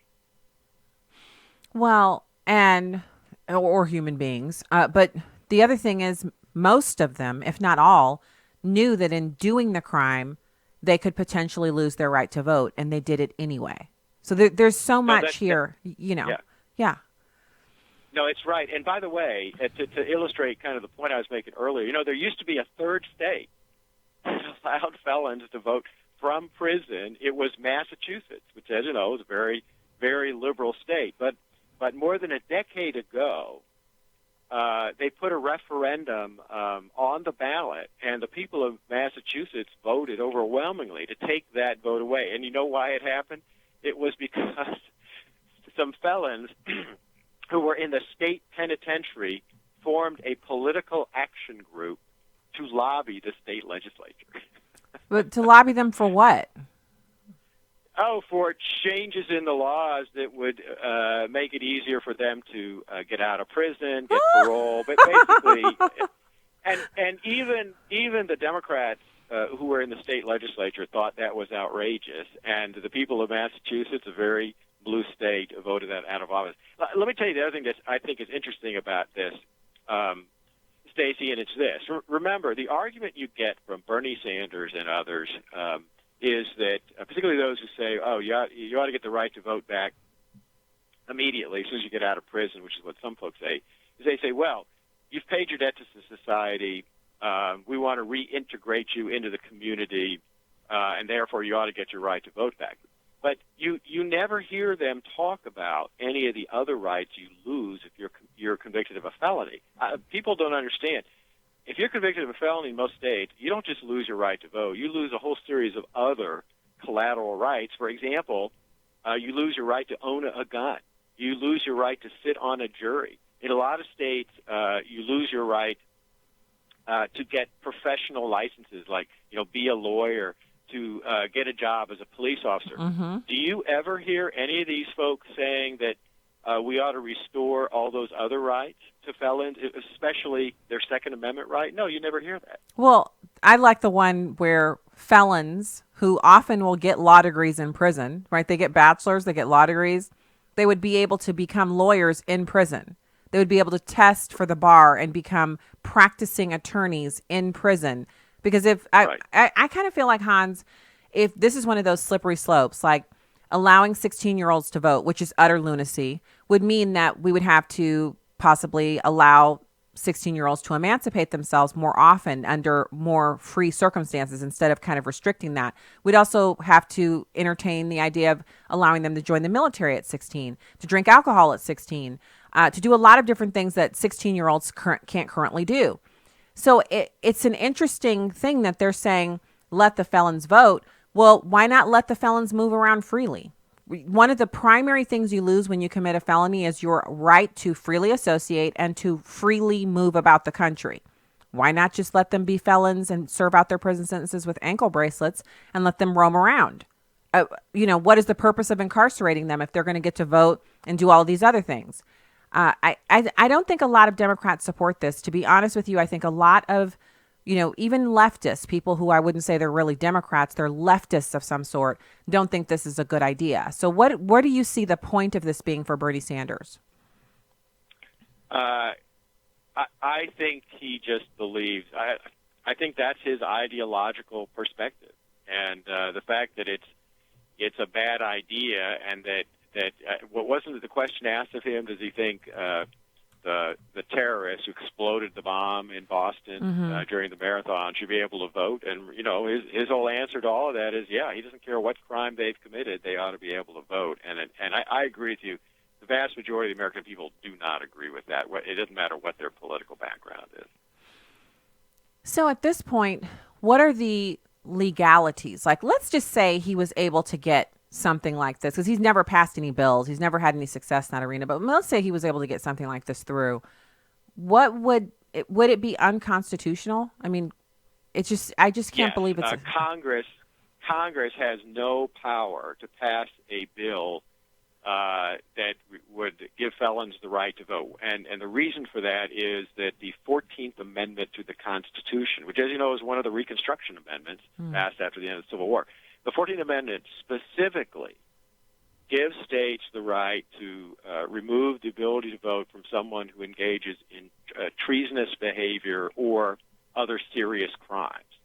So Congress can't, by statute, overrule a constitutional provision. The only way the federal government could say that felons get to vote from prison is if they passed a constitutional amendment. Awesome. Okay, so that's what I've been looking for. Because I've been trying to figure out, because, crazier things have happened. AOC is a member of Congress. Tlaib and Omar are both members of Congress. I mean, when I look around me and I think about stuff that can't happen, some of that stuff's already happened. And so I feel like I want to know that there is some protection that liberals can't knock down. They don't have the Supreme Court anymore, but they could at some point again in the future. So the Constitution protects us from this lunatic idea that he's pushing. Well, you're right, and this is not a gray area. There are some constitutional issues where, it's not clear, but this is absolutely clear that Congress can't do this. This is within the power of the states. But, Stacy, that has not prevented the Democrats from trying to do this through Congress. Every single year for the past, I don't know how long, there have been bills introduced in Congress by Democrats to pass a federal law that would automatically restore the rights of felons to vote the moment they're out of prison. And so these bills have been introduced despite the fact that even if they were passed, they would be blatantly unconstitutional. Not to mention the fact that studies show, Hans, that felons aren't the most, meticulous voter group. Like they weren't voters before they committed the felony. They're not usually meticulous voters when they get out. The only ones who really want to do it are the ones who they've rehabilitated themselves, and then they petition their governor to get their rights back. The process actually is working great. Well, in fact, that's why some states like Virginia and others, Florida used to have it. They have waiting periods, and having a waiting period is actually a smart idea because the recidivism rate of felons is unfortunately very high. Within 5 years, 75% of felons are back in prison. So actually having a waiting period before you restore the vote to make sure that the felon really has turned over a new leaf, changed their life, that's actually a good idea. But those waiting periods are going by the wayside as liberals all over the country push to automatically restore the right to vote the moment folks step out of prison. This is a bit of a opinion question, but Hans, what exactly, like reputationally, do you see any chance that Americans would kind of just see a pattern here with the Democrats where they want illegals to vote, they want felons to vote? A lot of their policies cater to people who are outside the mainstream of America. Do you think there's any chance Americans will start to put that together and say, these people don't really represent me as a person? No, I think there is. I think when folks look at statements like Bernie Sanders has made, or they look at things like San Francisco, not too long ago, became the largest city in the country to pass an ordinance that now allows non-citizens, including illegal aliens, to vote in local elections. I think folks look at that and they see that is a real problem and not something that they agree with. I hope it's more people are waking up to that and getting a real clear image of exactly what these people are putting out there. I want to say thanks again for your time today. I know you're super busy, but the heritage experts, especially of your kind, very, very, very important for us to have you on to kind of explain exactly what can and can't happen with these ludicrous proposals that are coming out of D.C. on the left side. Well, thanks for inviting me. I appreciate it. All right. Talk to you again soon. It's Hans von Spakovsky, Senior Legal Fellow at the Heritage Foundation. Great to have you on the show today. I got to say, it is comforting to hear that they're constantly pushing this and that it is unconstitutional.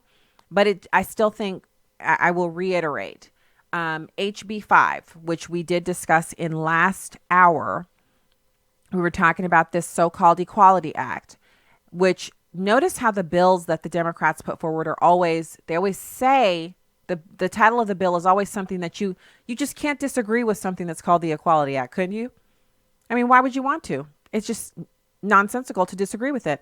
But then when you dig down into it, as we just heard from Rob Chambers, it would violate the constitutional protection of religious liberty for all Americans, not just institutional churches. And so we have to stop it. So I want to give that number one more time. I'm looking here on my little switchboard thingy, which I really enjoy having this thing. It's so helpful. 202-225-3121. That's the number we want you to call and ask to speak to your congressperson. 202-225-3121. If we could get 10,000 calls from AFA listeners to their congresspeople, that would be significant. And I know we're not all in the same place. We're in, over 30 states across the country, but it would be so important and significant for us to do that and to be able to then watch their reaction. And remember, these people, they're elected. We have to govern them. We have to take the control back and let them know what we will and will not tolerate. So we just have a minute left here, and I know we were going to talk about the Mark Meadows, the Republicans eyeing criminal referrals for 2 or 3 individuals connected to Fusion GPS, and we'll get to that in the next segment. I just want to draw your attention to this story, and I need to look and see if I have that link put up on the Facebook page. I'm not sure if I did. And a lot of times it'll go up on Twitter, and then I'll forget to cross-post it to Facebook. So bear with me there. But this is a story. It's Teen Vogue pushing prostitution as a legitimate profession, like a medical doctor. And Teen Vogue, their paper version has since gone out of business. And so now they publish Teen Vogue only online. But a lot of teenage girls look at it. And the feminists are actually enraged because they had this Friday op-ed called Why Sex is Real Work by some person whose name just looks like a bunch of letters jammed up together. And he was talking about this tourist destination. It's a sex tourist destination in Amsterdam. Is going to they want to legally bar guided tours through the red light district, but many prostituted persons are opposing the ban. And so there's some stuff here I don't want to say on good Christian radio, but if you can think about what this is about, it's about people who they try to act like it's so liberating for women, because women are primarily the ones who are engaged in prostitution as the I feel they're the victim. But what is happening is that they want to legitimize this. So instead of seeing it as a negative, they would say, oh, she's, that's just her job. She just dances nude, that type of stuff. That's not what God has called us to. And he hasn't called us to justify it or legitimize it. And especially not to teenagers. So I'll put this story up for you. You can read it for yourself and make sure your kids aren't going to Teen Vogue. I mean, that's the least we can do. All right. When we get back, we'll have more. Stay there.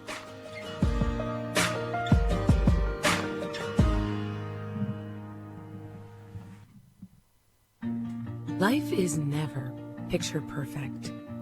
Human beings come in all different shapes, sizes, colors, and abilities. No matter how much we plan, no matter how much we think we're prepared, the unplanned happens all the time. It's how we respond to the unexpected that shows our true humanity. But many do not see the value of every human life. Too many are willing to discard those who don't fit the picture of perfection. Abortion destroys the chance to love and to be loved. We never know what will fill the frames of our lives, or how empty those frames can be when we allow exceptions. Every life is a gift. Learn more at www.radiance.life. There are many ways you can listen to the shows of Urban Family Talk. One of those ways is through our very own app. Whether you have an iPhone or an Android, just go to the App Store and search for Urban Family Talk. You'll have immediate access to 24-hour programming as well as the podcast for each show. You'll be able to tune in no matter where you are. Speaking of tuning in, we have our own channel on another radio app called Tune In. Cool, right? Urban Family Talk is everywhere. Just download the app and take us wherever you go. Why engaging our kids is so important. why it's so important that we don't make them feel like they are a burden, like we just can't wait until they're out of the way. Like, the proven fact is that if we disregard our children as they are growing, we are really risking their adherence to the faith as adults. Airing the Addisons, weekday morning 6 to 8 Central on Urban Family Talk. The Dean's List with Janice Dean. An NFL player who rescued a former teacher makes today's Dean's List. Martha Isabel had been dressed up and on her way to church when she got a flat tire on a highway in Lakeview, South Carolina. Luckily for her, 23-year-old Darius Leonard of the Indianapolis Colts was driving by just as her tire popped. Believe it or not, Isabel had been Darius's high school biology teacher. She admitted she had been a little harsh on him back in the day, but regardless of his antics as a class clown, she was always fond of her former student. Isabel says Darius was quick to change the tire and careful to make sure everything worked. The high school teacher says she is particularly grateful for his actions because she had been taking care of her father, who is currently battling stage 4 cancer. So not only did he save Isabel's father the trip, he also made sure that she was in time for Mass. Well done, Darius. You are a star with us, and you made the Dean's List too. Janice Dean, Fox News. This is Stacy on the Right with Stacy Washington on American Family Radio and Urban Family Talk. Now, we first heard that the special counsel's decision not to decide the obstruction issue at the March 5th meeting when he came over to the department, and we were frankly surprised that they were not going to reach a decision on obstruction. And we asked them a lot about the reasoning behind this and the basis for this. Special Counsel Mueller stated 3 times to us in that meeting in response to our questioning that he emphatically was not saying that but for the OLC opinion, he would have found obstruction. He said that in the future, the facts of a case against the president might be such that a special counsel would recommend abandoning the OLC opinion, but this is not such a case. We did not understand exactly why the special counsel was not reaching a decision. And when we pressed him on it, he said that his team was still formulating the explanation. Once we heard that the special counsel was not reaching a conclusion on obstruction, the deputy and I discussed and agreed that the department had to reach a decision. We had the responsibility to assess the evidence as set forth in the report and to make the judgment.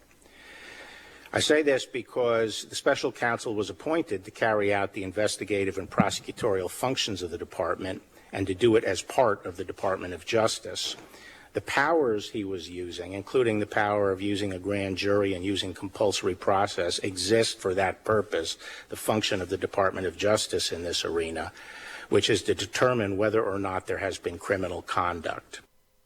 So the determination of whether or not there was criminal conduct is something that has to be done. And I think it's important for us, all of us as Americans, to kind of be able to determine when something is done, when something's over. And I'm saying that because I know I've had some Democrats say to me, well, you didn't mind dragging out the Benghazi thing forever, and we had a report back that said that, you know, Hillary Clinton was no more responsible for it than anyone else. And I'd say, okay, fine. If you want to level that at Republicans, you feel like they should have dropped it once Congress declined to do anything with Hillary Clinton or Susan Rice or any of them, even though we know they lied, et cetera, et cetera. But then what about the emails? So it's like, you know, you're saying you want an excuse or a pass on any kind of wrongdoing on the left, and then you're insinuating that the president has done something wrong. And I don't doubt that since they were able to get his private communications and they had people that they called in to talk about their conversations with the president.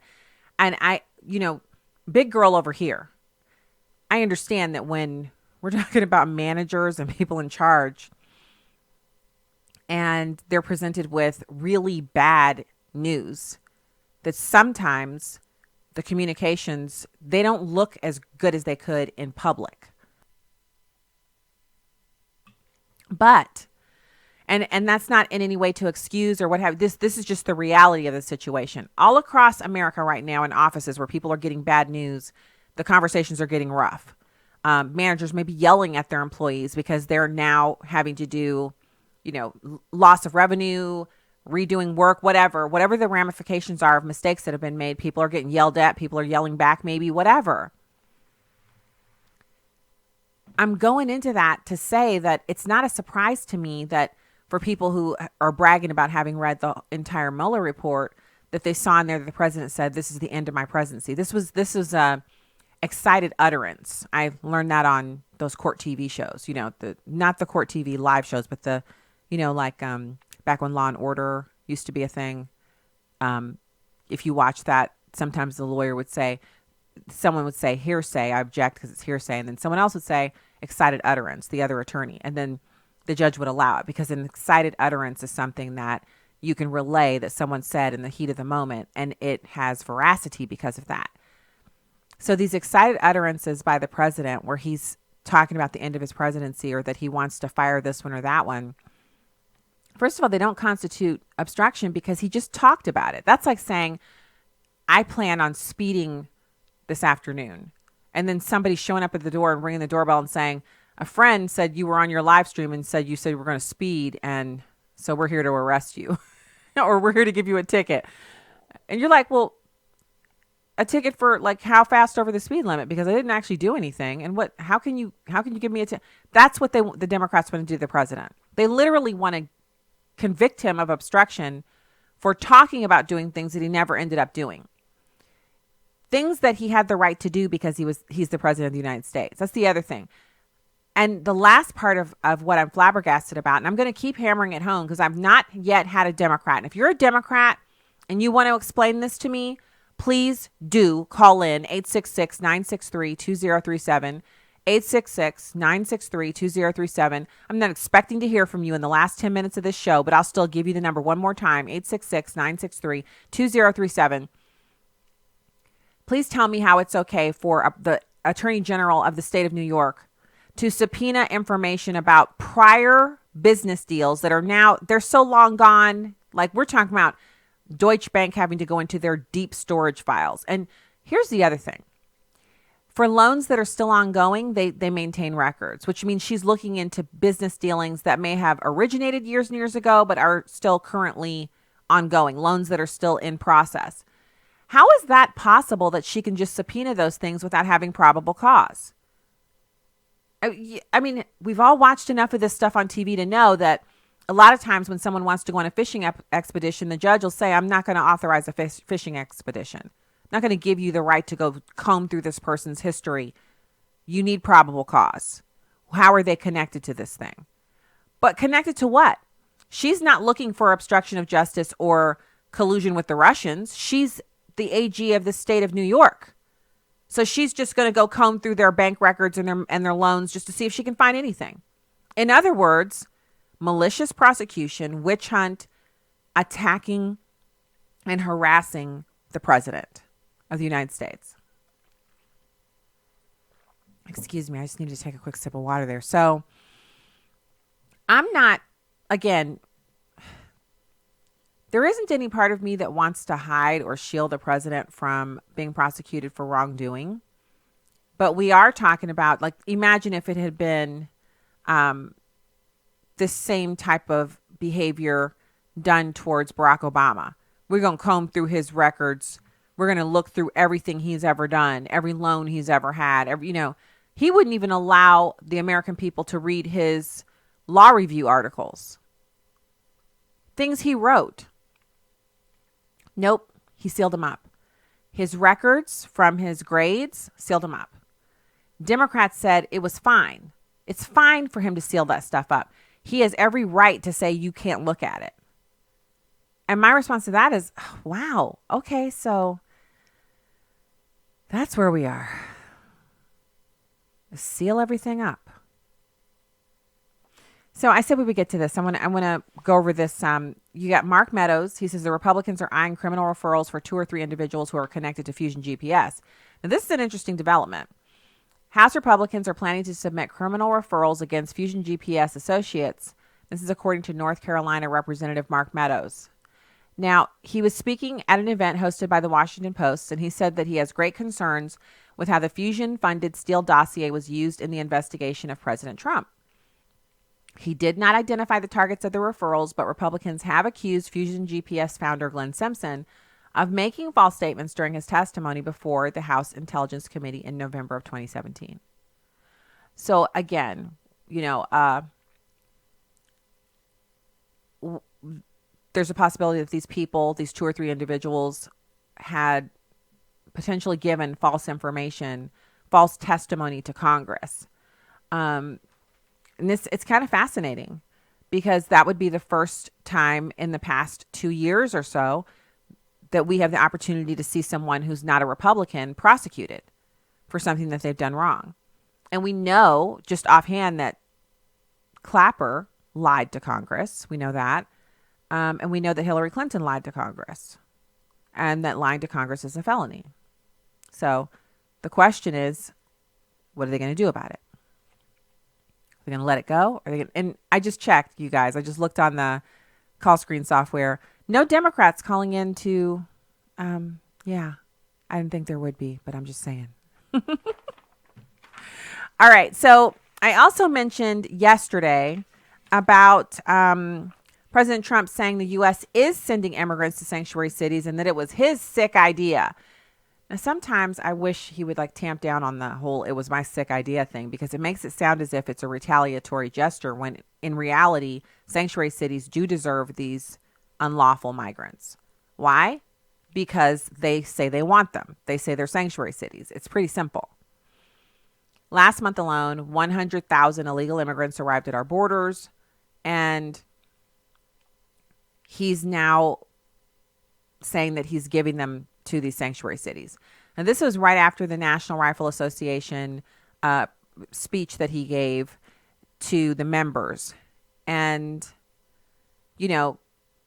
they not only have they actively been considering it, but he says they're already doing it.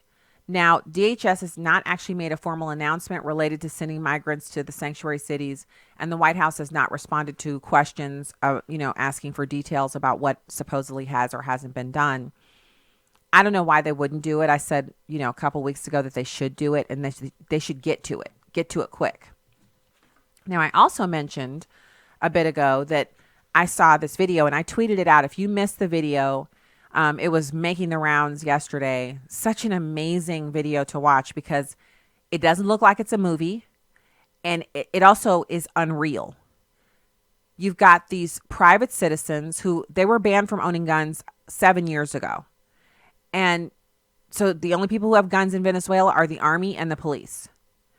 Now, opposition members within the country have actually tried to, or are in the process of trying to remove Maduro, who apparently was planning on leaving, but Russia told him to stay. You see? So they're not our friends. We already knew that, right? Giving up the guns is what the Venezuelans are regretting right now. Interim President Juan Guaido called for a military uprising. He dubbed it Operation Libertad. And, they've been protesting for months, but this is different. This is supposed to remove him. But it's not removing him, because how do you go up against the military? How do you depose a dictator if you don't have any guns? You can't do it with your good looks and your positive attitude. You have to have something that you can fight them with. So back in December, citizens of Venezuela told Fox News that they wished they hadn't given up their guns. The 2012 gun ban is what disarmed the Venezuelan citizens. Daniel DiMartino, who's a Venezuelan expatriate, actually was chatting with the Daily Caller about this, and he said it was never easy to obtain a handgun permit in Venezuela. But before 2012, you could do it. It wasn't easy, but you could do it. Under the June 2012 law, only the military and police forces and some security can now have the guns. All right, we do have a caller. I'm not sure if he's calling to defend the Democrats and all that or not, but here we go. Andrew, Alabama, thank you so much for calling the show. Yes, hey, thank you so much for doing what you do. I really appreciate you. I've been listening to you for a few months. I'm a driver, so I listen to you all the time. I just want to say this. I think it's really funny that the Democrats want to go against Trump whenever he was, apparently he did something wrong with his with the accounts, with his business deals, and he's actually a Democrat then. Oh. They want to go against him. They want to they want to go against it that people wasn't change. They want to say, people can't change, do all this kind of stuff. But he changed. He's a Republican now. Whenever he was actually doing something wrong, he was actually a Democrat. That is a great point. No, okay, Andrew, great point. Because we're not sure if he did anything wrong back then, but if he did, it was back when he was a Democrat donating to Schumer and Pelosi. Yes, fantastic point that you're making. Look, I don't know if the president's actually done anything wrong with his loans or business deals from back then. But what I'm asking is, first of all, where's the probable cause for looking into it? And second of all, why is that important now for prosecution? Why, in other words, were we looking at things that Barack Obama did when he was hanging out with Bill Ayers of the Weather Underground, a convicted terrorist? That didn't go anywhere because Democrats said in unison, we can't go all the way back and relitigate every single thing he's ever done. He's the president now and he deserves our respect and we need to look forward. And so it had to be let go. So I think Andrew makes a good point. If he did anything wrong back then, it was when he was a Democrat, which, interesting. He is a Republican now. And I'm just going to, I renew my call. Pray for the president when you sit down to your meals, when you sit down to lunch and dinner, your breakfast, if you're a breakfast eater.